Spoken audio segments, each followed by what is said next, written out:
समणों का समणों के लिए समणों द्वारा संग ही समण संग है। समणों का समणों के लिए समणों द्वारा संग ही समण संग है।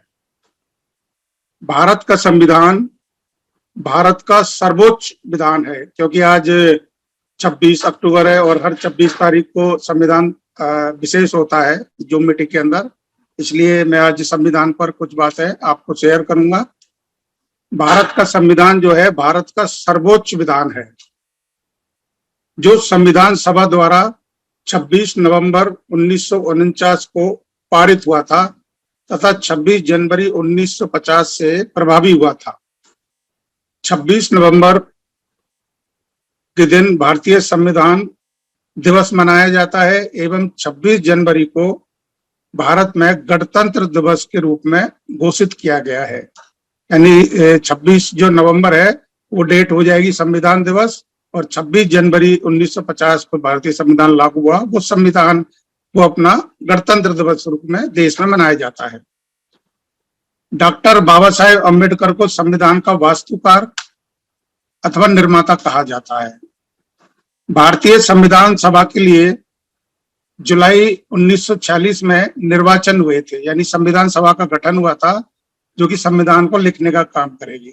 तो उसके लिए जुलाई 1946 में निर्वाचन हुए थे। इसकी पहली बैठक जो है संविधान सभा की 9 दिसंबर 1946 को हुई थी। संविधान सभा के कुल 12 अधिवेशन हुए थे, यानी जो डिस्कस चला था उसमें 12 अधिवेशन हुए थे, और संविधान बनाने में 166 दिन कुल बैठक की गई थी, यानी 12 अधिवेशनों में 166 दिन बैठकें हुई थी। और टोटल संविधान को निर्माण में 2 वर्ष 11 माह और 18 दिन लगे थे। जो इसकी बैठकें हुई थी उसमें प्रेस और जनता को भाग लेने की स्वतंत्रता थी, वो भी अपने विचार रख सकते थे, खुले में बहस होती थी। ऐसा नहीं है कि संविधान को कोई छुप करके लिखा गया था। संविधान सभा में कुल 389 सदस्य चुने गए थे। 24 नवंबर 1950 को संविधान सभा के कुल 284 सदस्यों ने संविधान पर हस्ताक्षर किए थे, यानी 284 सदस्यों ने संविधान पर हस्ताक्षर किए 24 नवंबर 1950 को।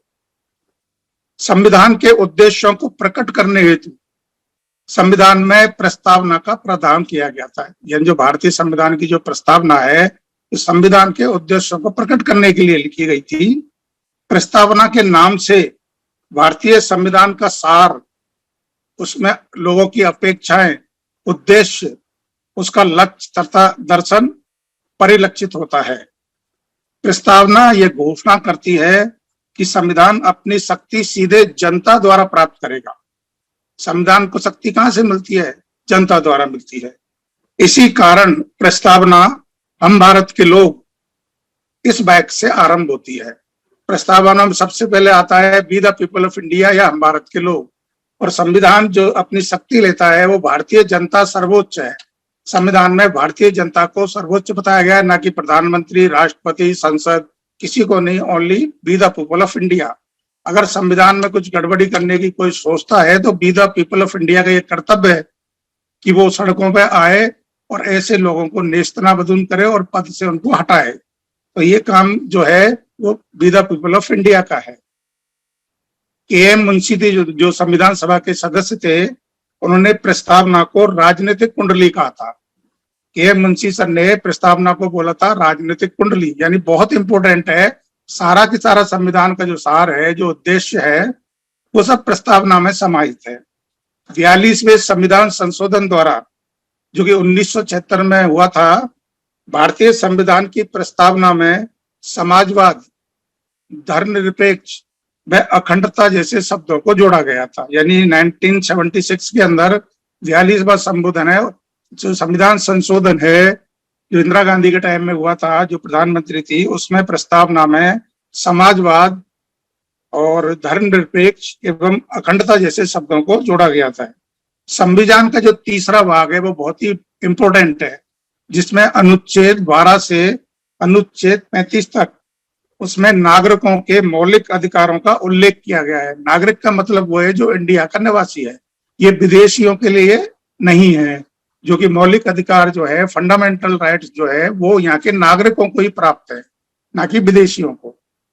मौलिक अधिकार जो है ये व्यक्ति एवं समुदाय विशेष को शोषण से सुरक्षा प्रदान करते हैं, राजनीतिक चेतना को जागृत करने में अधिक सहायक होते हैं, नागरिकों के व्यक्तित्व के विकास के लिए आवश्यक परिस्थितियां उत्पन्न करते हैं, ये सरकार की जो निरंकुशता है उस पर प्रतिबंध लगाते हैं, ये कानून का शासन स्थापित करते हैं, यानी रूल ऑफ लॉ। ये जो मौलिक अधिकार है, ये जो संविधान बना था उस टाइम 7 थे, लेकिन एक अधिकार जो संपत्ति रखने का अधिकार था उसको बाद में डिलीट कर दिया गया। अब भी वर्तमान में मौलिक अधिकार 6 है, यानी फंडामेंटल राइट्स 6 है।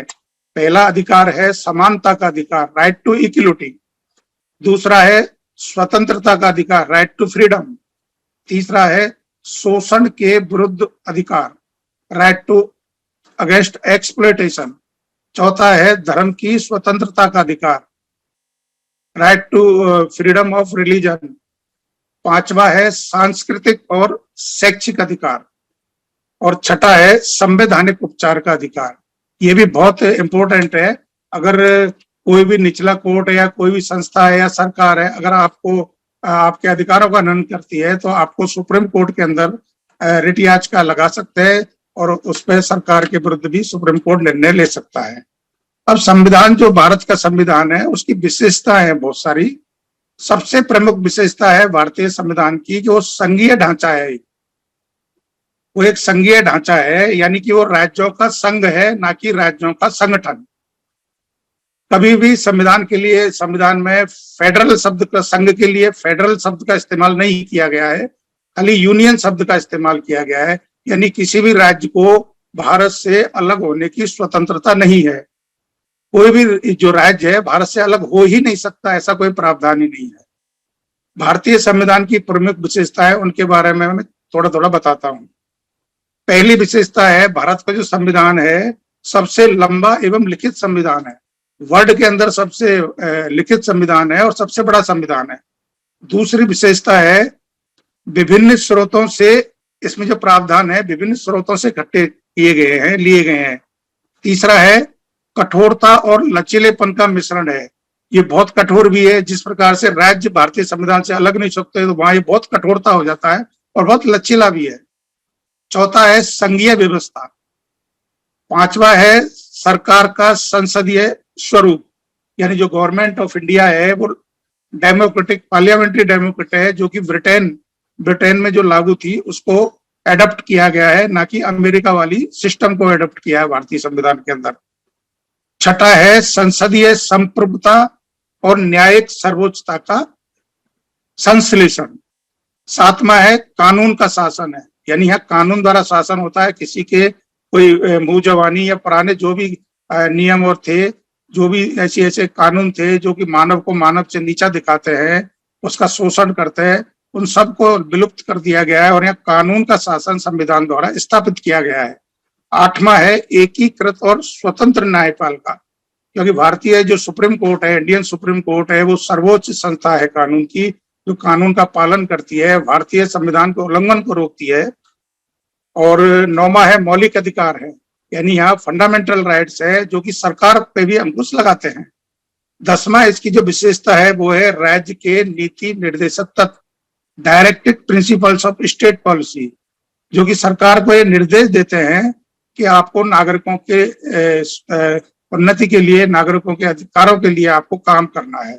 लेकिन वो जरूरी, मतलब उनका मानना सरकार को जरूरी नहीं है, जिस प्रकार से मौलिक अधिकार को मानना जरूरी है। 12वां इसका जो विशेषता है वो भारतीय धर्मनिरपेक्षता, और 13वां है इसका सार्वभौमिक व्यस्क मताधिकार, यानी कोई भी नागरिक अगर 18 साल का है तो डायरेक्ट वो वोटिंग में हिस्सा ले सकता है। उसमें किसी जातिगत आधार पर किसी को कोई अधिकार नहीं है, और केवल सिंगल मैन सिंगल वोट की प्रणाली है, यानी कि एक राजा का वोट और एक मेहतरानी का वोट दोनों को बराबर कर दिया गया है। 14वां इसका जो विशेषता है वो है एकल नागरिकता, यानी सिंगल नागरिकता है। ऐसा नहीं है कि गुजरात में जो आदमी रह रहा है वो गुजरात की नागरिकता अलग है और इंडिया की नागरिकता अलग है, ऐसा नहीं है, सिंगल सिटीजनशिप है। और इसका 15वां जो विशेषता है वो है स्वतंत्र निकाय, इंडिपेंडेंट बॉडीज है यहाँ पर। 16वां है आपातकाल का प्रावधान है, किन्हीं परिस्थितियों में भारत में अगर युद्ध छिड़ जाए किसी देश से, या भारत की इकोनॉमिक कंडीशन हो जाए, या ऐसी परिस्थितियां हो जाए, तो यहाँ आपातकाल भी लगा सकते हैं। उस मामले में जो संविधान है वो बहुत कठोर हो जाता है। 17वां है त्रिस्तरीय सरकार, यानी सेंट्रल, स्टेट और जो नीचे अपनी ये नगर पालिकाएं है, इस टाइप की त्रिस्तरीय सरकार है। और जो 18वां है, इसका जो विशेषता है वो सरकारी समितियां। इस प्रकार से भारतीय संविधान की बहुत सारी विशेषता है। बाबा साहेब डॉक्टर अम्बेडकर ने कहा था कि संविधान चाहे कितना भी अच्छा क्यों ना हो, यदि वो लोग जिन्हें संविधान को अमल में लाने का काम सौंपा जाएगा अगर खराब निकले तो निश्चित रूप से संविधान खराब सिद्ध होगा। और यही बात आज परिलक्षित होती दिख रही है, क्योंकि जो संविधान को चलाने वाले जो बेईमान लोग बैठे हैं उन्होंने संविधान को तोड़ मरोड़ कर दिया और उसमें 125 से ज्यादा संशोधन कर चुके हैं वो लोग। यानी संविधान को वो एक तरीके से फेल करना चाह रहे हैं, जबकि चलाने वाले लोग को फेल होते हैं। संविधान कभी भी, इस देश का संविधान इतना अच्छा है कि उसको अगर हूबहू अगर उसका इम्प्लीमेंटेशन कर दिया जाए तो यहाँ सारी की सारी समस्या है उनका अंत स्वतः ही निदान हो जाएगा। समता संबंधी जो विचार है, समता संबंधी इक्वलिटी के संबंध में जो बाबा साहब के जो विचार है, उसमें बाबा साहब कहते हैं कि हिंदू समाज में समानता के लिए कोई स्थान नहीं है। हिंदू एक ऐसा समाज है जिसमें समानता के लिए कोई स्थान नहीं है। हिंदू समाज का यह कहना है कि मनुष्य जो है वो धर्म के लिए है, जो मनुष्य है वो धर्म के लिए है, यानी धर्म से बड़ा कोई नहीं है, मनुष्य का कोई वैल्यू नहीं है। जबकि बाबा साहेब डॉक्टर अम्बेडकर का मानना था कि धर्म मनुष्य के लिए। बाबा साहेब मानते थे कि धर्म जो है वो मनुष्य के लिए, अगर मनुष्य को बचाना है तो धर्म को नष्ट किया जा सकता है, ना कि धर्म के लिए मनुष्य को मारा जाना चाहिए। डॉक्टर बाबा साहेब अम्बेडकर ने कहा था कि ऐसे धर्म का कोई मतलब नहीं जिसमें मनुष्यता का कुछ भी मूल्य नहीं। यानी उन्होंने सारी चीजों को नकार दिया, धर्म को भी नकार दिया। अगर धर्म मनुष्य से बड़ा है तो ऐसा धर्म यहाँ चाहिए ही नहीं। अब मैं थोड़ा सा, एक छोटी सी कविता है समण संघ के बारे में, मैं उसको सुनाना चाहूंगा।